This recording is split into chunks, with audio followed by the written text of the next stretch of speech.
안녕하세요. PMI TV 시청자 여러분. 저는 LA 만남의 교회를 섬기고 있는 김갑부 목사입니다. 오늘도 사도행전 24장의 말씀을 가지고 잠시 말씀을 묵상하는 이 새벽이 되기를 바랍니다. 사도행전 24장에서는 드디어 사도 바울이 로마 총독 벨릭스 앞에서 자신을 증언하는 내용이 나옵니다. 오늘 본문에 중요한 등장인물이 두 명 있는데요. 첫 번째는 대제사장 아나니아입니다. 또한 그를 비난하는 변호사 더둘러, 이 두 사람이 나옵니다. 비난의 내용은 이렇습니다. 사도 바울이 전염병을 전하는 아주 못된, 사회에서 없어져야 할 사람임을 말하고 있습니다. 한번 제가 읽어드리면, 우리가 알아본 결과 이 자는 몹쓸 전염병 같은 놈으로서 온 천하에 있는 모든 유다인들을 선동하여 반란을 일으키는 자이며 나사렛 도당의 괴수입니다. 즉 사도 바울은 이 사회의 몹쓸 전염병 같은 놈이라는 것입니다. 현재 우리가 코로나 바이러스 하나로 얼마나 이 사회가 이 전염병으로 위기를 갖고 있습니까? 이 하나를 막기 위해서 얼마나 많은 에너지와 희생들이 있습니까?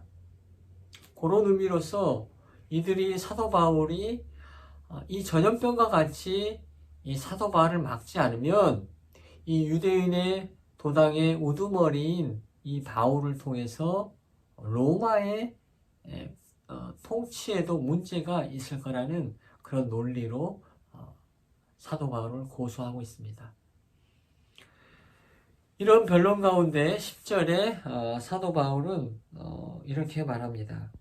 뒷부분을 읽으면, 그래서 저는 기쁜 마음으로 제 자신에 대한 사실을 각하게 설명하겠습니다. 해명하겠습니다. 이런 무시무시한 죽음을 전제한 이런 변론에서 드디어 사도 바울은 벨릭스 각하에게 자신의 이야기를 말하겠다고 합니다. 저는 변론 가운데, 변호 상황 가운데 사도 바울이 가졌던 이 태도, 저는 기쁜 마음으로 제 자신에 대한 사실을 각하게 설명하겠다는 이 말이 저에게 많이 다가왔습니다. 23장에서 사도 바울은 주님이 찾아와서 용기 내어라 라는 그 음성을 듣고 큰 힘을 얻었던 것 같습니다. 믿음이 생겼던 것 같습니다. 믿음의 중요한 역할 중에 하나는 초월하는 것입니다. 우리는 초월에 대해서 어떤 예언이나 병을 낫는 것, 어떤 기적적인 사건으로만 이해하는데, 저는 개인적으로 초월적 사건은 무엇이냐면 현실을 뛰어넘는 행동이나 생각이라고 저는 생각합니다.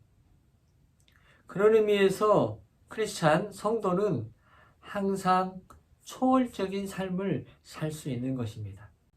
왜냐하면 현실은 우리를 어렵고 살 수 없고 또 복음을 전할 수 없다라는 절망의 메시지를 우리에게 주지만, 그것을 초월하여 산다면 우리는 초월적인 삶을 살고 있는 것입니다. 믿음의 중요한 역할은 바로 그겁니다. 현실을 초월하는 것.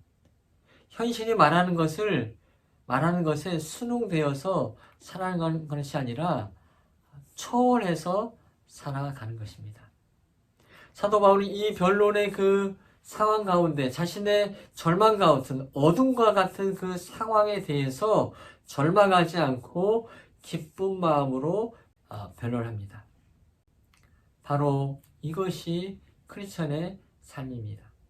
재판, 또 죽음, 모함, 이런 절망에 대해서 소심해지지 않고 자신의 내용을, 자신이 살아온 내용을 기쁜 마음으로 전하겠다라고 말하고 있습니다.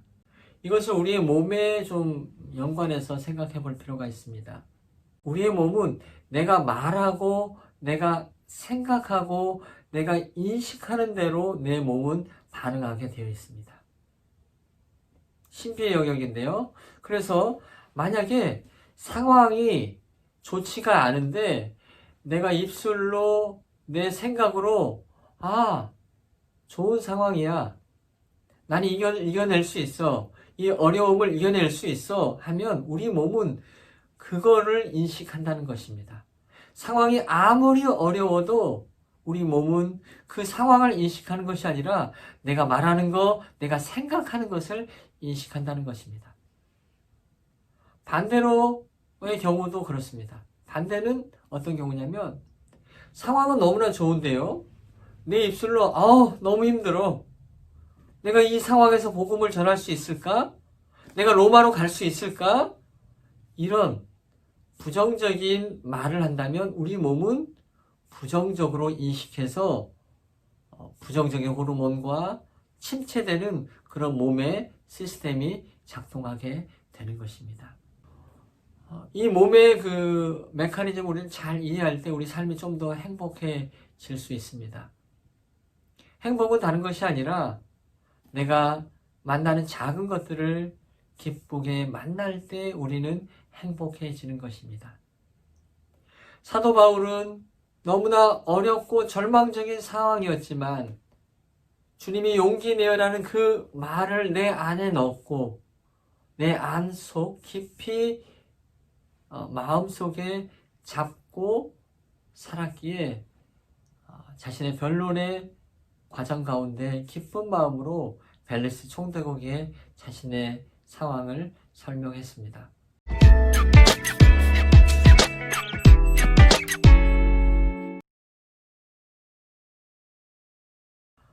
24장의 후반부의 내용은 그런 사도 바울에게 2년간의 감옥의 생활인데 여유로운 감옥 생활을 합니다. 사람의 왕래도 가능하고 물건을 받을 수 있는 그런 상태로 표현합니다. 여러분, 여러분은 지금 어떻게 살아가고 계십니까? 또 자신을 변론하기 위해서 피곤한 삶을 살아가고 계십니까?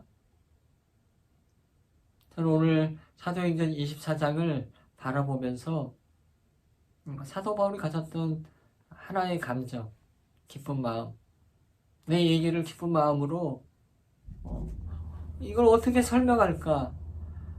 내가 살아나기 위해서 어떻게 잘 논리적으로 구성해낼까? 어떻게 잘 준비할까? 그런 고민하는 것이 아니라 기쁜 마음으로 총독에게 전하고 또한 자신의 감옥에 왕래하는 사람들에게 정치적으로 자신에게 접근했지만 그리스도의 복음을 조금씩 전하는 일을 하는 것을 보게 됩니다. 다시금 여러분 마음 가운데 자신의 삶을 되돌아보는 이 새벽이 되길 바랍니다. 자신을 변호할 때는 너무나 힘듭니다. 우리 주님께서 여러분의 삶을 변호해주는 삶이 진정한 그리스도인의 삶인 줄 믿습니다. 너무나 자신을 감싸고 변호하기에 몰입되어 있다면 너무나 피곤한 삶이 될 것입니다.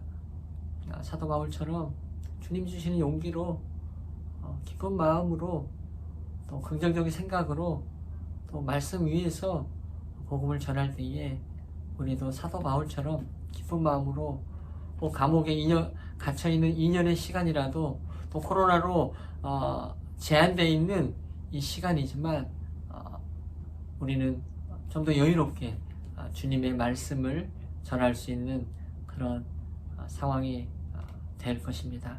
다시금 여러분 가운데 오늘 사도행전 24장의 말씀이 여러분에게 큰 위로와 힘과 용기가 되기를 주님의 이름으로 축원합니다.